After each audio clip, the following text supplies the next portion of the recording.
According to Articles 1 and 3 of the Universal Declaration of Human Rights, all human beings are born free and equal in dignity and rights, and everyone has the right to life, liberty, and security of person. But unfortunately, LGBT people in Afghanistan and neighboring countries have neither freedom nor security. The Taliban appears to be increasing its persecution of LGBTI people. Several public floggings have taken place under the orders of the Taliban courts, including people accused of homosexuality. Taliban officials also appear to be making more of an effort to identify and detain LGBTI people in Afghanistan. Our organization, ALO, receives many reports and messages from desperate LGBTI people in Afghanistan. In 2022, we received more than 835 requests for help from the LGBTI people in Afghanistan. 72% of those people told us that they were directly abused and harassed by the Taliban, and they shared their stories with us. 67 people were sexually assaulted by the Taliban soldiers, most of whom were lesbian and transgender women. 85% of those people said that they were harassed by their family and friends during their life.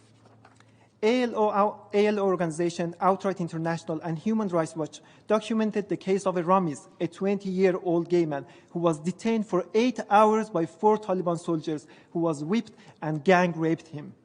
Madina, a 25-year-old intersex woman, entered a marriage arranged by her mother who hoped that would keep her safe. When the husband learned that she was intersex, he began beating her, depriving her of her food, and forcing her to sleep in the cowshed. According to UN Security Council Resolution 1325 and Women, Peace and Security Agenda that grew out of this resolution, governments are obligated to take steps to ensure that women and girls benefit from conflict prevention, protection, and participation in peace-building efforts. This includes lesbian, bisexual, and trans women and girls, because LGBTQ people and women in Afghanistan experience violence due to the same root causes related to patriarchy.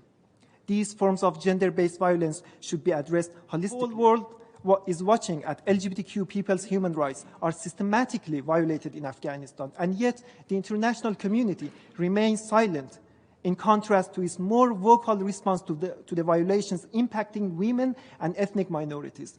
Any countries that maintain a human rights dialogue with the Taliban should raise human rights violations against LGBTQ people and must not negotiate our lives away. Last week, UN Security Council extended the mission of UNAMA. But I have a question from you, dear colleague. What UNAMA has done for the LGBTI community? I have a very short answer for you. They did nothing. They have done nothing for the LGBTI people.